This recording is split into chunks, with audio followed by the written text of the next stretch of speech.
Good morning, everybody. Orin J here with another War of the Visions video, and happy Thanksgiving to everybody out there today who is celebrating. It is a pretty uniquely American holiday, but maybe other places in the world celebrate it too. Either way, it is an opportunity for me to thank you guys. Especially big thank you to people who interact with my videos by leaving comments, liking, subscribing, channel members. Huge thank you to you guys, especially those of you that have been around for a really long time. You know, the Merlots of the world, you guys.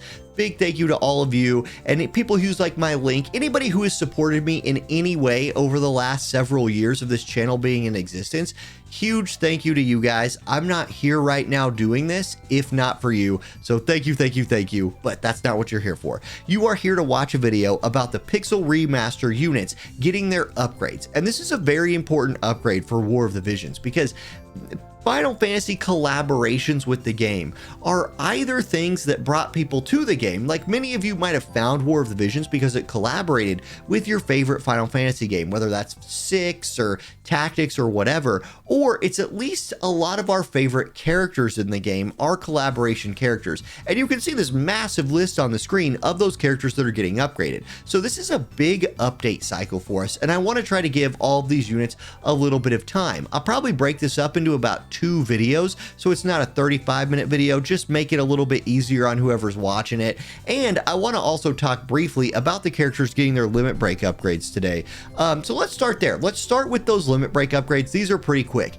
Ildira is getting her limit break upgraded. Previously, this was a limit break that just gave CT up to allies and CT up to herself. A big problem was, though, the unit's level had to be a multiple of 3. If you have a unit who's level 140, well, 140 is not a multiple of 3, right? Yeah, no, it's not. So this got changed to 2. That's a really nice upgrade. It also now nullifies Paralyzed, Berserk, and Frostbite and gives a buff to your allies that's a decrease of Human Killer 30 when they hit an enemy for 3 turns. So a very nice upgrade to Ildira's limit break right there.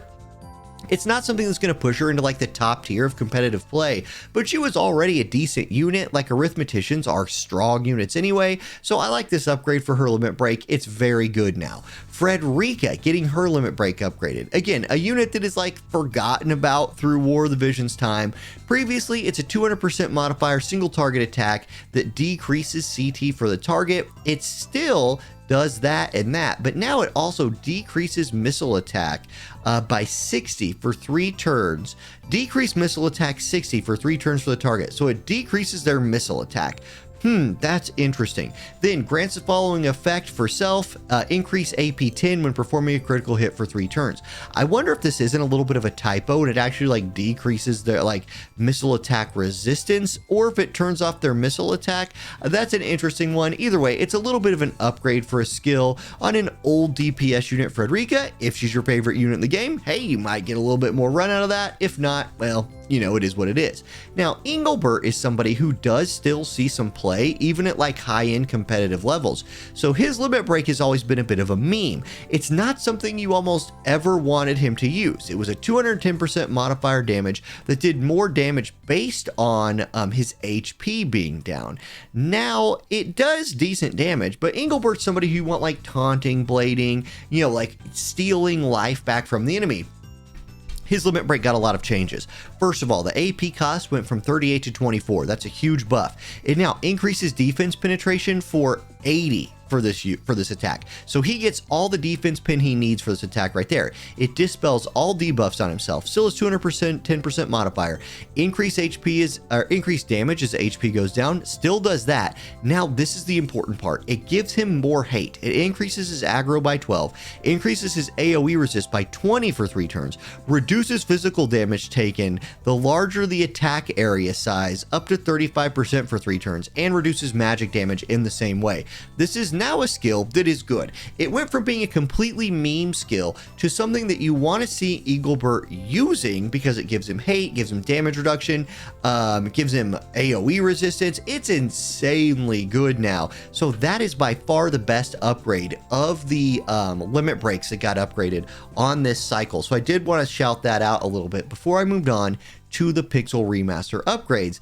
And let's jump in with Hope. Now, I said I was going to give every character in this game a little bit of airtime in this video. Hope's probably not going to get the most, but he is. That's why I wanted to start with him, to just kind of illustrate how big of a buff all of these buffs are. Previously, this is what Hope had. He had the HP and light attack group buff, 5% magic and 10 AoE resist. That's really, really outdated. Now, I'm going to click the global button over to JP, and you can see the massive amount of change that happens. First of all, the magic 5% stays the same, but the AoE resist jumps to 20, and he catches 20 more spirit penetration.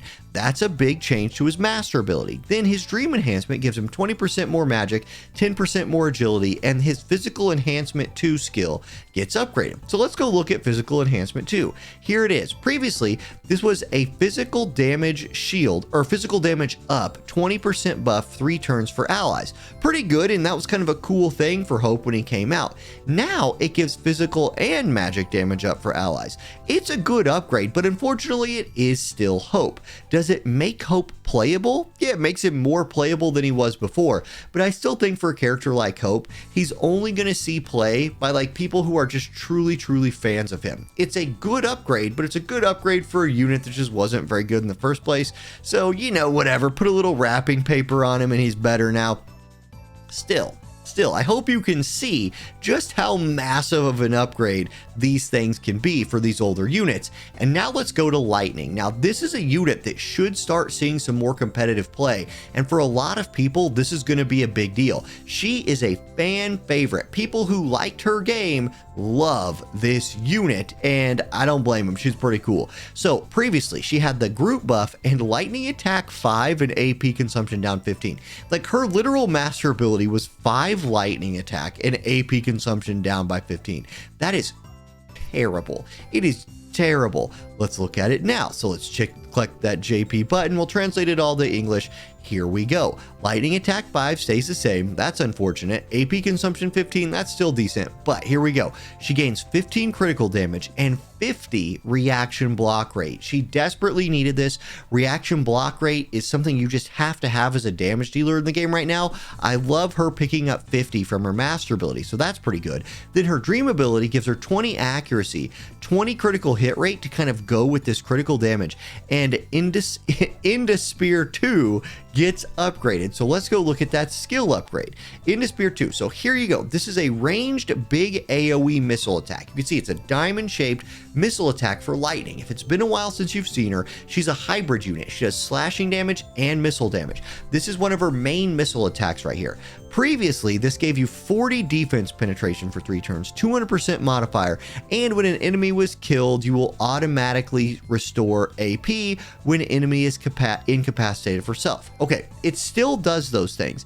The difference is it now costs 26 AP instead of 32. That might not seem like a big deal, but it is a big deal.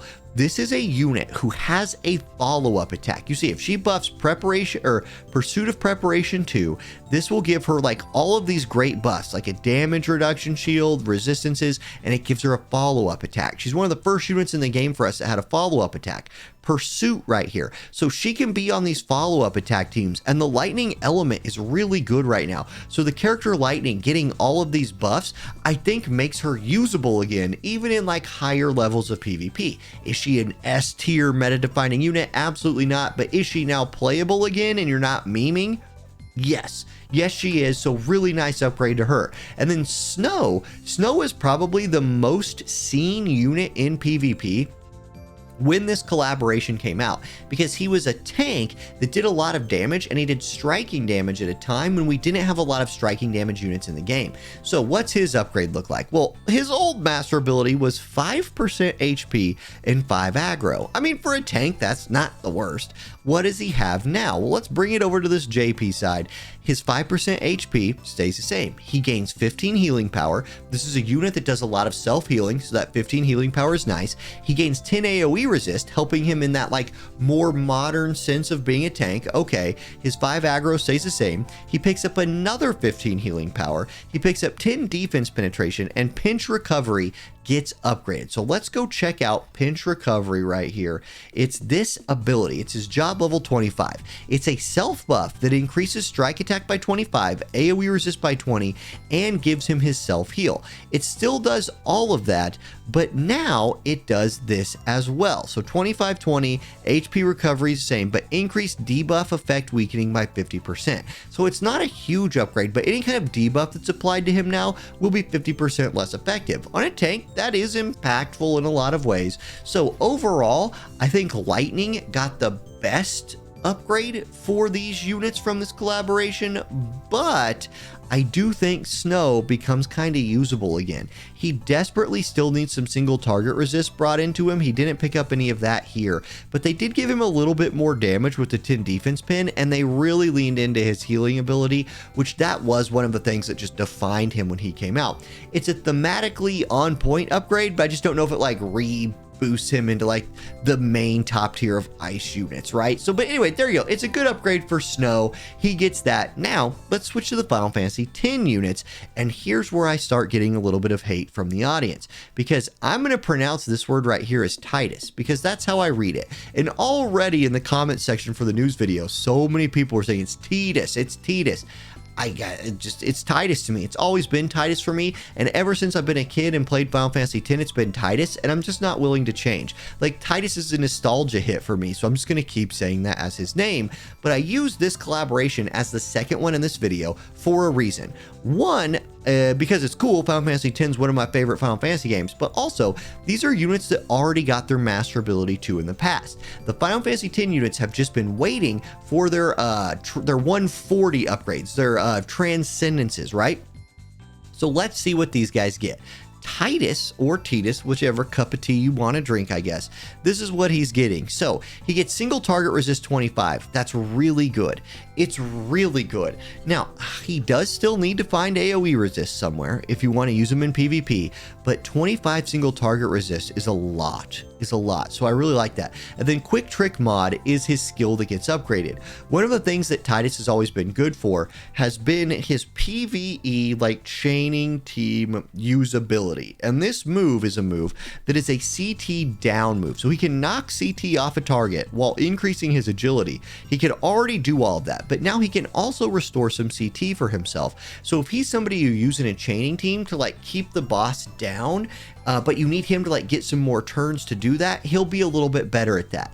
Unfortunately for him, he's somebody who's been like outscaled in PvE chaining teams if you have like every unit, but still very useful. He can slow, he can defense, debuff. His limit break is still a 4-hit move, which is great for like capping off a chain at the end. So those are Titus's upgrades. Not a ton. He's not going to be somebody who like returns to PvP prominence. He kind of never was in PvP prominence anyway, but a decent upgrade. He gets his PvE and his PvP boosted a little bit. Orin, the guy I'm named after on this channel. Well, let's see what he gets. His Transcendence looks like this. He gets all attack resist 20%. Hey, I kind of like that. Orin's supposed to be a bruiser, so getting 20% across the board to his attack resistances is pretty cool. And then Fudryu, his skill gets upgraded. Well, let's go look at Fudryu. I'm thinking it's this one, Fulong. This is his job level 25 move. The upgrade is this. He will gain 40 slash attack penetration for 3 turns. Much needed. This is a guy who needs slash attack penetration to hurt people, so he picks that up if he uses this ability. The modifier stays the same, the paralyzed chance stays the same, but he also gains the ability to hit in a diagonal. Moves like this that cannot hit diagonally are really troubling sometimes, because you're trying to like get in range to hit an enemy and you're like, yeah, I'm in range, I'm going to use this big hitting move, and you're like, nope, I can't, because instead of being in front of me, they're slightly off to the side. They're not to the side, they're just slightly off to the side at an angle, and I can't hit them with a move with range 3. Well, now you can, and that's a nice upgrade. So it's a good upgrade for Orin. I think it's cool, but once again, I think if you're a fan of Orin, if you just want to hard force him, he's better than he used to be. If you're not a fan of Orin, well, you're probably still not going to see a ton of Orin around, but he does have a lot of slash attack penetration. Good for you, my man. Okay, next up, Yuna. Now, Yuna was the most used character from the 10 collaboration when she came out. She was a meta-defining character forever. She was hard to kill, was always healing herself, re-raise, full life, all of that annoying things. The space chicken, all of it. So, Is she back? Is she back? Well, not really. She is getting 10 AoE resist, which is nice. She's getting 15 magic attack resistance, which again will help her live a little bit. Both of those are focused on helping her live. And then her Curaga skill gets upgraded. So let's go look at Curaga. It is now a diamond-shaped AoE. That's a nice upgrade. Otherwise, that's it. Her Curaga from a, nice little cross goes to a nice little big diamond. Yeah, I said that kind of weird. She still just kind of is what she is, right?